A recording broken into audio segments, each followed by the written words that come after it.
ठाण्यातील वागळे इस्टेट येथील महिंद्रा मोदी डीलरशिपने देशातील पहिल्या 4 WD ऑफ रोड ट्रॅक तयार केला आहे. याला डिझू लुक असं नाव दिलं आहे. XUV Thar 4x4, Scorpio 4x4 व XUV 700 या महिंद्राच्या गाड्या खूप लोकप्रिय आहेत. या गाड्या कोणकोणत्या स्थितीमध्ये कशा चालतात याचा अनुभव चालकाला घेता यावा यासाठी ठाण्यातील वागळे इस्टेट येथील महिंद्रा मोदी डीलरशिपने देशातील पहिल्या 4 WD ऑफ रोड ट्रॅक तयार केला आहे आणि याला डिझू लुक असं नाव दिलं आहे. या ठिकाणी सिक्कीम सेलड्रोप मधील 9 पॉइंट तयार केले असून यामध्ये गाडीची 4x4 क्षमता अनुभवण्यासाठी खडतर रस्ता, नदी, चिखल, खडी, खड्डे इत्यादी रस्ते तयार करण्यात आले असून या मार्गावरून गाडी कशी चालते आणि कशी उत्तम सेवा देते याचा अनुभव चालकाला घेता येणार आहे. तरी नागरिकांनी आपली XUV कार घेऊन या ट्रॅकवर गाडी चालवण्याचा अनुभव घ्यावा असं आवाहन महेंद्र मोदी डीलरशिपचे ऑपरेशन सेल सर्व्हिस प्रमुख अजित पै यांनी केलं आहे. मेरा नाम अजीत पै है। मैं यहाँ पे महिंद्रा मोदी का पूरा ऑपरेशन सेल्स सर्विस देखता हूँ। आप सबको बहुत बहुत स्वागत है यहाँ पे।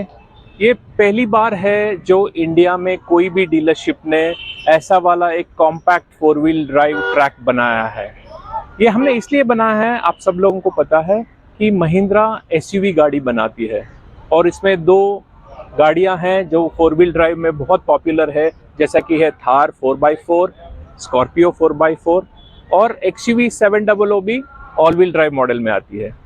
और ये ट्रैक ऐसा बनाया है मोदी महिंद्रा टीम ने कि ये इंडिया में पहली बार है जहाँ पे कोई एक डीलरशिप ने अपने पूरे प्रीमाइसिस के अंदर ऐसा वाला एक 4x4 compact of road track बनाया है, जहाँ पे इसका इरादा ये है कि हमारे जो भी कस्टमर हैं हम लोग उनको इनवाइट करें, वो अपना गाड़ी का जो 4x4 कैपेसिटी है, गाड़ी अपना क्या क्या कर सकती है, किस किस पोजीशंस पे वो चला सकते हैं और खुद का भी ड्राइवर का भी स्किल टेस्ट हो सकता है यहाँ पे। इसीलिए हमने ये बनाया है और इसका नाम रखा है जुलुक। इसका मतलब है एंशिएंट सिक्किम रोड पे सिल्क रूट बोलते हैं, उसमें ऐसा ही पॉइंट्स है। टोटल जुलुक का लेंथ है करीब 900 किलोमीटर। उसी को ध्यान में रखते हुए हमने यहाँ पे 9 पॉइंट बनाए हैं। आपने देखा होगा, पहला पॉइंट है NJP पॉइंट, आगे जाएंगे आपको मार्किन पॉइंट दिखेगा, उसके बाद अरिटार पॉइंट दिखेगा और यहाँ पे अगर आप देखेंगे तो तमलुक जोन दिखेगा और वहाँ पे थम्बी पॉइंट दिखेगा जो है पिक्चर परफेक्ट।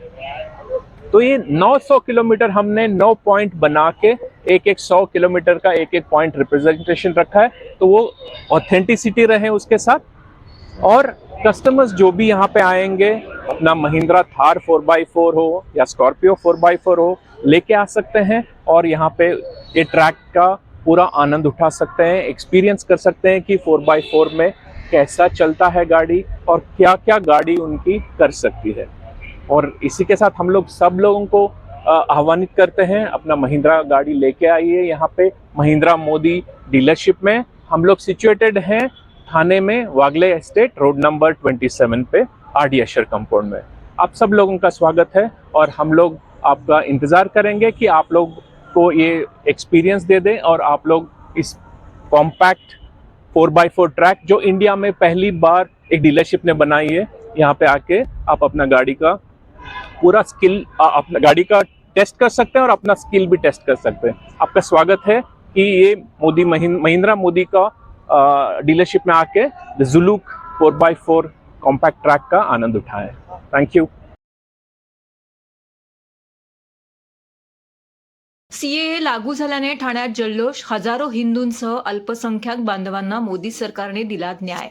पंतप्रधान नरेंद्र मोदी यांनी CAA कायदा लागू करून हजारो हिंदूंसह अल्पसंख्याक बांधवांना न्याय दिल्याने भाजपतर्फे ठाण्यात जल्लोष करण्यात आला. पंतप्रधान मोदी यांना धन्यवाद देत कोपरीतील सिंधी बांधवांनी पेढे वाटून आनंद व्यक्त केला. पाकिस्तान, अफगाणिस्तान आणि बांगलादेशामध्ये हिंदू धर्मियांसह अल्पसंख्याक समाजावरती अत्याचार केले जात आहेत. या नागरिकांना न्याय मिळवून देण्यासाठी भाजपाने CAA कायदा लागू करण्याचं आश्वासन दिलं होतं. त्यानुसार पंतप्रधान नरेंद्र मोदी, केंद्रीय गृहमंत्री अमित शहा यांनी सायंकाळी CAA कायद्याची अधिसूचना जारी केली. त्यानंतर देशभरात आनंद व्यक्त केला जात आहे. ठाणे शहरातील कोपरी भागात सिंधी बांधवांची संख्या लक्षणीय आहे. CAAला मंजुरी मिळाल्याबद्दल भाजपाच्या वतीने सिंधी बांधवांसमवेत आनंद उत्सव साजरा केला. भाजपचे आमदार संजय केळकर, आमदार निरंजन डावकरे, ठाणे जिल्हाध्यक्ष संजय वाघुले, ज्येष्ठ नेत्या वीणा भाटी आणि माजी नगरसेवक लच्छू टिकमानी यांच्या उपस्थितीमध्ये कोपरी मार्केटमध्ये सिंधी बांधवांनी पंतप्रधान मोदींचा जयघोष करीत पेढे वाटले. यावेळी भाजपाचे माजी नगरसेवक भरत चव्हाण, कृष्णा भुजबळ, मंडल अध्यक्ष शिवाजी रासकर, CA प्रकोष्ठचे संयोजक विनोद टिकमानी यांचीही येथे उपस्थिती होती. मोदीजींनी आणि अमित शहाजींनी एक ऐतिहासिक काम या देशामध्ये केलेलं आहे, जे गेल्या 50 वर्षात झालं नाही.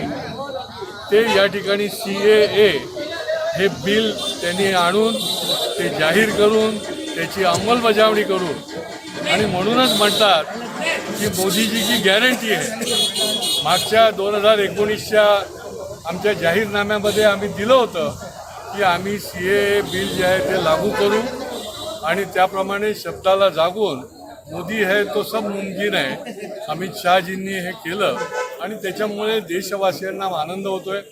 आज या ठिकाणी फाळणीच्या नंतर इतक्या मोठ्या संख्येने आमचे सिंधी बांधव जे आहेत ते या देशामध्ये आणि विशेष करून महाराष्ट्रामधल्या ठाणे, उल्हासनगर या भागामध्ये मोठ्या प्रमाणामध्ये राहायला आले.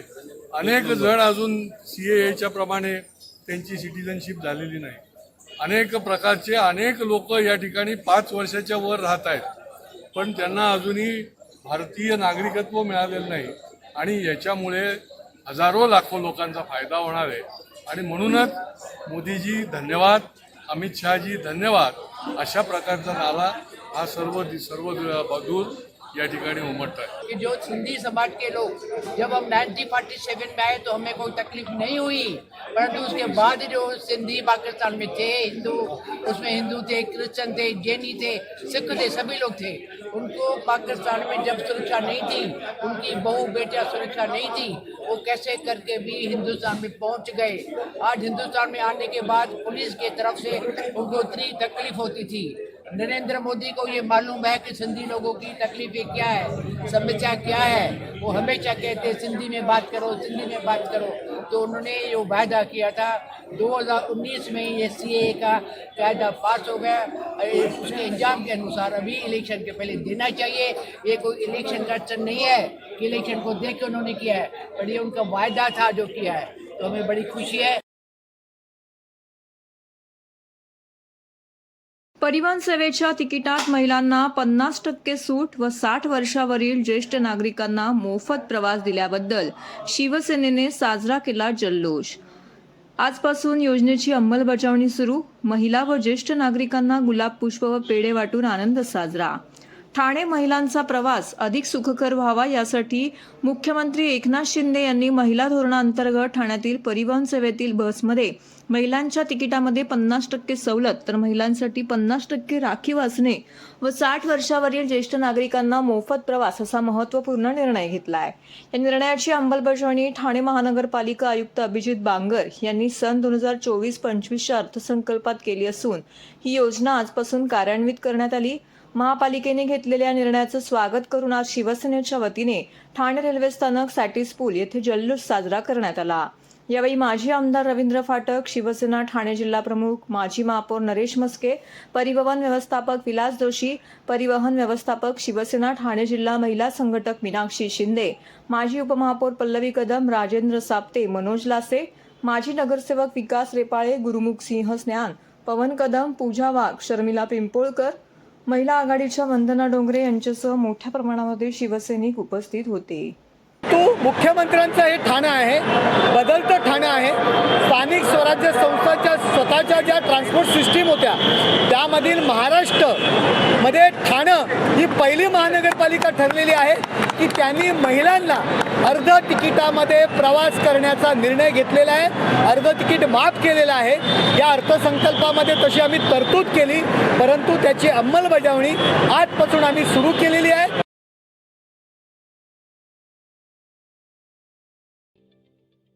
ठाणे महानगरपालिकेचे मालमत्ता कर म्हणजेच प्रॉपर्टी टॅक्स भरण्याचे आवाहन. सन 2022-23 या आर्थिक वर्षाचे मालमत्ता कराचे म्हणजेच प्रॉपर्टी टॅक्सचे बिल ठाणेकर करदात्यांना महापालिकेमार्फत आर्थिक वर्षाच्या सुरुवातीस म्हणजेच माहे एप्रिल 2022 मध्ये देण्यात आलेले आहे. तथापि अद्यापही काही करदात्यांनी मालमत्ता कर महापालिकेकडे जमा केलेला नाही. सध्या आर्थिक वर्षाचा अंतिम टप्पा सुरू झाला आहे. मालमत्ता कर वसुलीसाठी महापालिकेतर्फे कडक कारवाई हाती घेण्यात आली आहे. या अंतर्गत जंगम मालमत्ता, टीव्ही, फ्रीज, वाहन व इतर जप्त करणे तसेच स्थावर मालमत्ता वॉरंट बजावून जप्त करण्यात येत असून मालमत्तेचा जाहीर विक्रीद्वारे लिलाव करून कराची रक्कम वसूल करण्यात येत आहे. मालमत्तेस पाणी पुरवठा करण्यात येणारे नळ संयोजन खंडित करण्यात येत आहेत. त्याचप्रमाणे थकीत मालमत्ता करावर 2% व्याज आकारले जात असल्याने भरावयाची रक्कम वाढत आहे. आपला मालमत्ता कर propertytax.thanecity.gov.in या लिंकद्वारे तसंच गुगल पे, फोन पे, पेटीएम याद्वारे ऑनलाईन पद्धतीने करण्याची सुविधा उपलब्ध करून दिली आहे. शनिवार, रविवार व सार्वजनिक सुट्टीच्या दिवशी नागरिकांना मालमत्ता कर भरणे सोयीचे व्हावे याकरता महापालिकेचे मालमत्ता कर संलग्न कार्यालय या दिवशी कार्यान्वित ठेवण्यात आलेले आहे. तरी मालमत्ता कर वसुलीची अप्रिय कारवाई टाळण्याच्या दृष्टिकोनातून मालमत्ता कर भरून महापालिकेस सहकार्य करावे. धन्यवाद. TJSB सौर शक्ती कर्ज गो ग्रीन करा वीज बिलावर बचत. आकर्षक व्याजदर, 84 महिने परतफेड कालावधी, 80% लोन, व्यावसायिक आणि उद्योजकांकरता सुद्धा. अधिक माहितीसाठी तुमच्या जवळच्या शाखेला भेट द्या किंवा संपर्क साधा. 1800-223-466 आणि 1800-266-3466.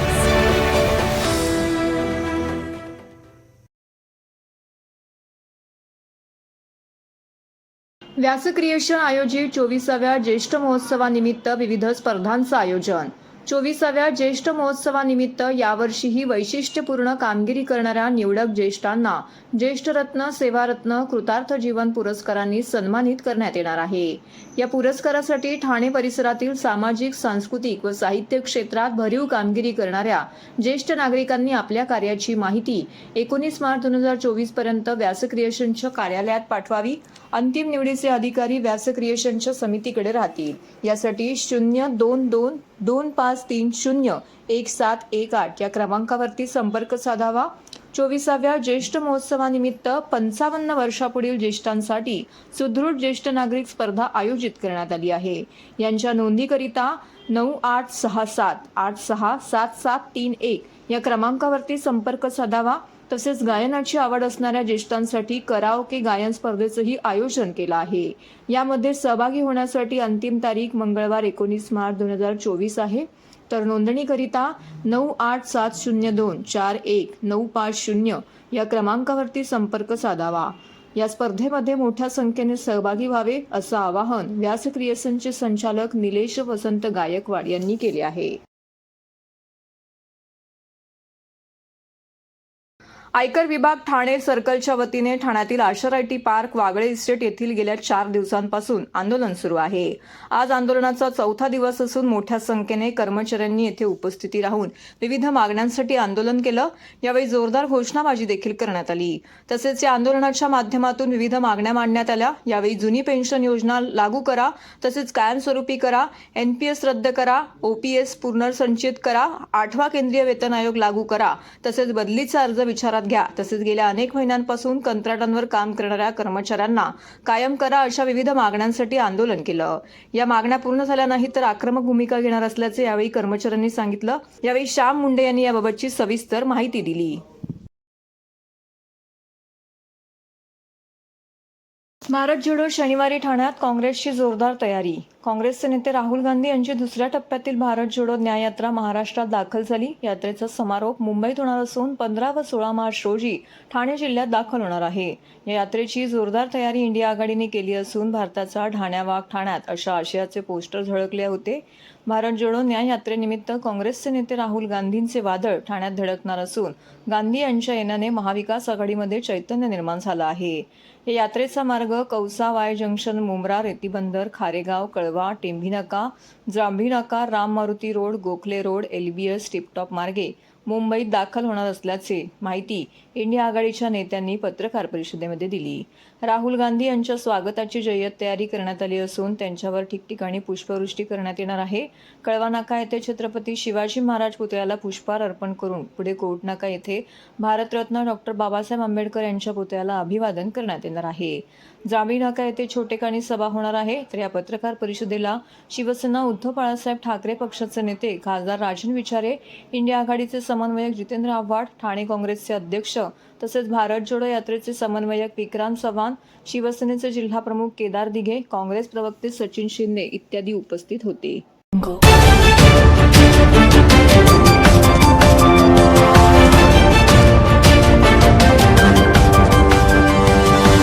audio